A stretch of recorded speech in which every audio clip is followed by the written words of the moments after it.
America, America, God shed his grace on thee. Hi, this is Tara from Buffyfest. We're here at the first day of Comic-Con with the very handsome Tom Lenk.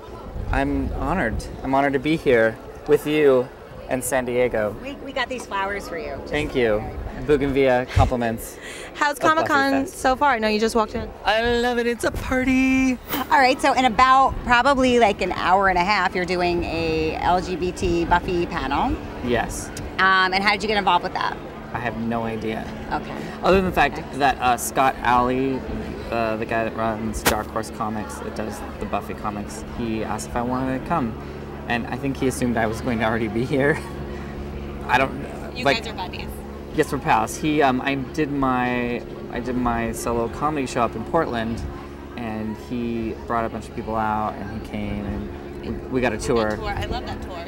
The tour of the Dark Horse Comics. Yeah.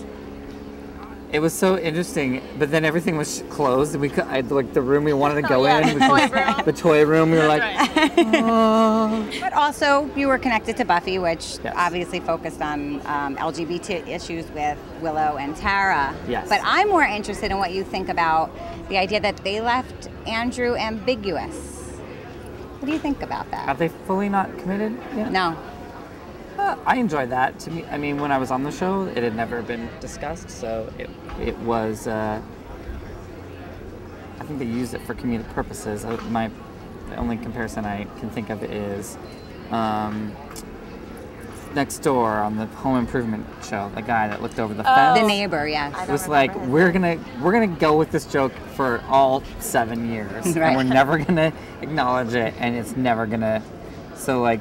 I guess that's what they were doing, was kind of using it for comedic purposes of not committing, and just when you think, oh, I know what the whole situation is, it would flip-flop the other direction. All right. The fun. Yeah. So what about TV today? Do you have like a favorite gay character on TV that's kind of pushing I don't know. All forward? I do is watch 30 Rock over and over. Honestly, I only watch 30 Rock and Project Runway, so I guess Tim Gunn would be my go-to person for who I have had the pleasure of meeting. Oh, awesome. And had I met him too. He's bad. left a voicemail for him, and he left a voicemail for me, and I left one that went terribly. I made a short film recently of the voicemail that I left for Tim Gunn. It was hilarious. But did we get to see that? Yeah, I could send it to you. It's we just got into our first film festival for that, so it's sort of like a year of doing festivals before, and it's called A Slightly Exaggerated Reenactment of a Voicemail I Left for Tim Gunn. Oh my God, we'd love to see the clip. Yeah, I'll send it to you. Yeah, definitely. All right, so if not that, what do you want to see for the future of TV that focuses on LGBT, something that maybe that's missing or something that we need to see move forward? Sometimes I just did Outfest with a different short film. Outfest is up in LA, and it's a great gay and lesbian film festival, and their whole tagline for the film festival is "See Your Stories." And so sometimes I am frustrated, like with TV and stuff. You're like, well, that's not me. But I know there's people have written thesis papers about the spectrum of there's the flamboyant fashion designer. There's the bitchy hair guy. There's stock characters you get, and on the gay side, and the lesbian side, you've got the truck driving butch lesbian. So there's all these sort of stock characters, which are also based in reality. Like, stereotypes do exist for a reason, because we all do know somebody like that. But it is interesting that you tend to see those characters more on television than you would just I feel like Brothers and Sisters had a great gay couple on that show. Right. Where it wasn't as much of a. But then there's the flip side of it where then the other group is like, why can't we must embrace femininity as a gay people, there's a whole thing. So any answer you give, people could argue for it. Yeah, it's a complicated issue. I mean, at its heart. Yeah. Switching to Nerdgasm, your Yeah. one-man show. Yeah. Me and Dan had the opportunity to see it in New York a couple of years ago, and it was fantastic. Thank you. Yeah, has it changed a lot since then? Well, that was Tom Lenk's last-minute show, Yeah. and that was a sort of combination of some songs, a sketch, some things. It was a little more just sort of a hodgepodge smattering. The only thing I'm doing from that show is one opening, sort of the opening bit, and I used the message board postings from teenage girls. Yeah. And what they say about me, if they like me, if they don't like me. Oh, is that the so only that's thing the only that thing. made It's it? it's a It's whole a very different it's a whole new show. Wow, I didn't know. So this show is just sort of my experience playing a nerd in television, film, stage, and in reality, and sort of like my nerd credentials and just kind of nerdgasms that I've had in my own life as far as like, oh my god, I met this person, and it does have some mortifying tales from my time in New York being a theater nerd and being in a musical and the realities In Rock of Ages. of what of the good and the bad things that happened. And of course I only tell the stories that are funny, so that's mostly the bad ones. But I actually saw you in that as well. It was also fantastic. you. You created that part, I right? did. I originated the role of Franz, the German boy in Rock of Ages, about 5 years ago in LA. We did a workshop production of it in like a club venue. It was very edgy and new. And then it went on to become like A Tom Cruise masterpiece. Yeah. It went on to become a huge feature film in which my character has been erased from. So, no, it's fine. I wouldn't have got to play it anyway. It's better off. Someone wildly famous. I think it would have been like Like a. I feel. Who's Well, the guy I'm who not plays answering Thor? Well, you think that we'd I know love the that. I answer think to that's that a hot version question? of me. Who's the guy? We could ask the crowd. pretty They would know accurate. The guy who plays So yeah, the guy who plays Thor would be cast as my part. They'd have to tell him to stop working out so hard. I mean, just take it down a Well, to notch. fit in that costume. Did you see that movie?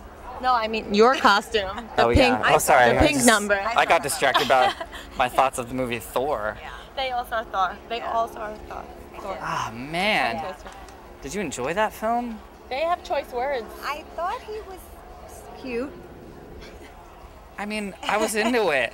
How could you I not? thought also that it was kind of entertaining. Okay, well apparently because I took Scandinavian folklore and mythology at UCLA, I was in touch with the Norse mythology, and I was just excited to see it on film. Yes, that's the reason. So I'm gonna go with that. That's a good answer. Now I back got a to C in that class, by the way. No lie. your one-man show, though. Back to the one-man show. So, what have you learned in these last couple of years? In the one-man show? Yeah, it's changed a bit. You've traveled. You took Well, it yeah, all around. it's a whole different show. Because I've done like two. I had that show and I had another show before that, and I enjoy. I don't know. I just enjoy getting up and being an asshole on stage by myself.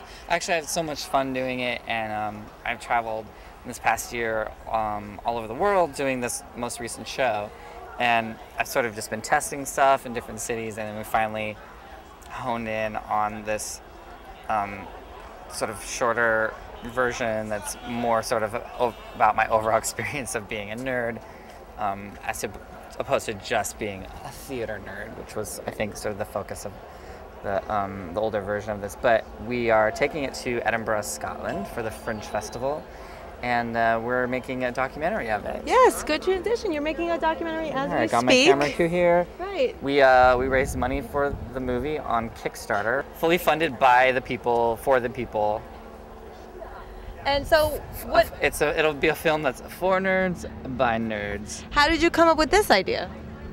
Well, a lot of people. So basically, I toured my show to cities that, on Twitter, people would say, "Hey, come to my city." And be like, "Okay, is there enough people? Okay, I'll book a theater." That's fun. So it's fully social network fueled tour, and it's totally the opposite way you would normally do this thing. Like you'd start, doing a small show here. I'm like, forget all that. I'm gonna do big shows, in random cities, Right. and I'll just do it myself, and it'll be super fun, and this will be my little side project. And then it's turned into this big thing, and I don't know, it's so cool to see, like, instead of buying the movie after it comes out, like, essentially people are saying, I support this project all because we're sending, like, one of the prizes is a DVD of the movie, Right. so it's like you're essentially paying for it before it's made. Right. It's a big interactive. Skipping all the event.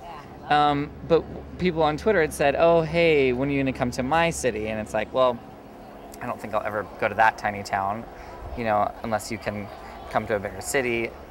People said, oh, you know, I want to see a movie of it. And I've never had a concert version of any of my shows. So we decided we would film the show. We'd also film the journey of going there and getting ready, and talk to other people, like more successful, famous people that do one-man shows or one-woman shows. And so we're in the process of trying to get some interviews with some big people, and sort of have it not just be about me. So it'll be, I know the Conan O'Brien documentary, we saw it at South by Southwest this past year, and it was so cool. And it was like a combination of his show that he was doing live, and then the backstage stuff where he's like so hyper and can be super annoying. And I think he admitted to being kind of a D-bag at certain points. But it's so cool to see him, like, you're so on his side even when he's behaving badly, that you're just like, oh my God, I love Conan.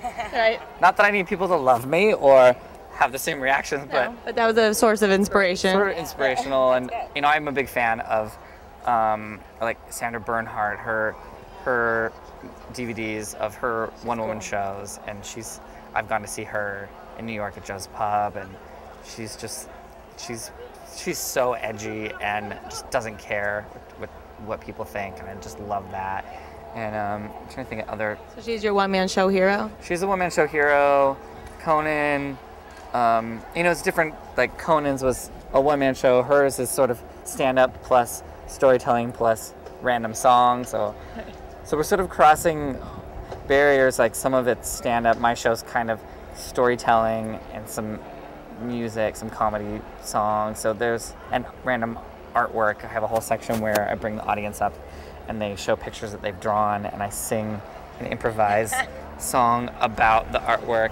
And the whole backstory that we have in the trailer of our film is that I was like just being my own booking agent, my own publicist, and my own fake assistant. Can't be easy. And so it's just That's like very punk rock. it's so punk rock. And I love it because I'm like, fuck yeah, I'm doing it myself. No one can take this away from me. So it'll be fun to see if this grows and we actually can let someone take it over, and it can be their job to deal with the show. Now, are there any crazy personal mental moments from this experience that you like to share? Of the tour? Well, it's been kind of fun because I forced myself to find a guitar player in each city that I would go to, because it's expensive to fly somebody out with you. So you just never know what you're going to get. And I've always gotten like really cool people, and I need some assistance for the day, and I don't know anyone in Toronto who wants to help. And Twitter people have been really cool. And when we went to South by Southwest for the film festival, we put out a thing on Twitter, and we're like, we need somewhere to stay because all the hotels are booked. And somebody volunteered, not their house, but their friend's house. Yep. And they turned out to be awesome, and now we're friends with all three of them, and we hung out the whole time with them. So, I don't know, it's been cool to meet new people through this whole thing, doing all this Awesome. craziness, yeah. You've been watching Buffyfest at the Comic-Con on your computer machine. Be sure to tune in to tomorrow when we speak to many other people from the comic convention, and we talk about things and stuff. And bye.